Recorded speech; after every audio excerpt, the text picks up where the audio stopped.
après, on vient au moment de louange. Donc, il faut préciser que c'est un moment de prière, pardon. Et c'est un moment de prière collectif. Donc, dans le sens où certaines églises font à ce qu'ils décident d'avoir une personne qui peut-être qui va faire le demander des prières à droite à gauche par téléphone, et donc une personne prie. Nous, on a trouvé le moyen de pouvoir surmonter ça et d'arriver où encore toute personne peut participer à les prières individuelles, mais en Zoom, individuellement. Chacun fait le tour de parole. Et donc, et ça, c'est quelque chose de très fort ici, parce que les gens peuvent participer, ils se sentent vraiment c'est le moment de pouvoir vraiment participer. Et donc, ce point fort, donc, on peut faire en grand groupe. Ça, c'est un défi, mais on est arrivé, ça marche très bien.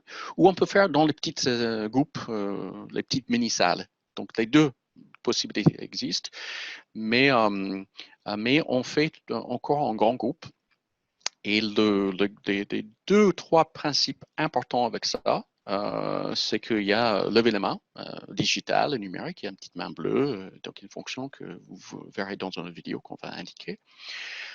Mais on nomme les personnes, on dit levez les mains si vous voulez prier. Donc, et il faut surtout pas faire ça avec des mains physiques, parce que on a une galerie je crois qu'il fait entre 16 et 20. Donc, s'il y a 45 ou 60 connexions, il y a 4 blocs. On ne peut pas voir les mains physiques qui sont levées. Donc, il faut préciser la main digitale dans le logiciel, et quand on continue des vidéos, il explique comment faire ça. L'avantage, c'est que quand les mains sont levées, ça les met dans l'ordre en plus d'apparition dans l'onglet des participants. Donc, ça facilite quand même la gestion. Tout à fait. Et souvent, dans le logiciel, il y a toujours le hôte et le coach et les coachs qui sont tout en haut. Et donc, il y a des personnes qui lèvent les mains, c'est juste après. Et donc, ça garde. Donc, Après, ça c'est nous vrai permet. qu'on Oh, n'en a vas-y. pas encore parlé, mais c'est vrai que nous, on fonctionne avec une équipe qui est un peu étoffée. Et ça fait qu'on a, ça dépend un peu de votre version. Donc, en français, c'est animateur et co-animateur. C'est quelque chose qu'il faut activer dans vos configurations. Plusieurs des fonctionnalités qu'on évoque, il faut les activer d'ailleurs, hein. Donc, il faudra bien regarder les petits tips avec les liens. Mais en fait, un co-animateur, on peut lui déléguer un certain nombre de tâches. Mhm. Et ça fait que, par exemple, pour le temps de prière, on est parfois à 2, parfois même à 3 à manipuler pour que ça soit le plus fluide possible pour les participants. Et ça a pris du temps pour arriver à faire ça. Je crois que dimanche dernier, c'était vraiment fluide. Là, on est arrivé à quelque chose qui marche vraiment bien. Euh, il faut, il faut, il faut aussi, à ce moment, pendant le moment de prière, il faut permettre les gens d'activer le micro. Parce qu'avant, on avait fait pendant la musique, les gens ne peuvent pas activer le micro parce qu'on veut pas le son qui est en train de faire en même temps que la musique en vidéo. Donc là, il faut laisser les gens pouvoir mettre le micro. Ou l'activer vous-même. Euh, Souvent, je oui, l'active pour les activez-vous. personnes. Peut-être pour Oui. résumer, ce qu'on fait, c'est que les mains sont levées. Et par exemple, je dis Anne-Marie, c'est à toi de prier. J'active son micro. La personne, elle dit est-ce qu'on m'entend? Je lui dis oui. Et puis là, elle commence à prier direct. En fait. Et on a ce petit rituel, et ça fait que c'est assez efficace.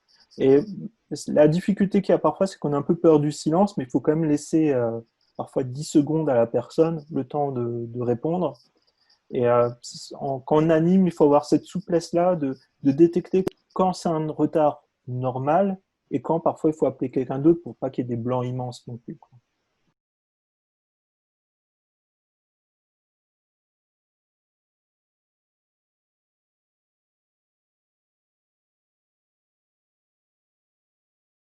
Tout à fait.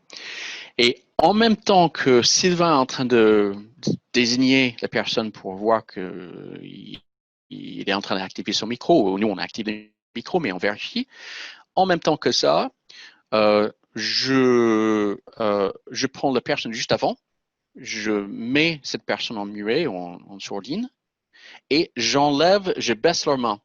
Donc, c'est important de faire dans cet ordre parce que si on baisse la main, il disparaît tout en bas de la liste, donc le micro est toujours ouvert, on ne sait pas qui c'est, où il faut aller le chercher. Donc, de couper le micro de la personne juste qui vient de finir de prier, couper le micro, et baisse les mains. Et donc, ils redescendent et donc on voit encore les personnes en haut de la liste. Et faire ça avec chaque personne.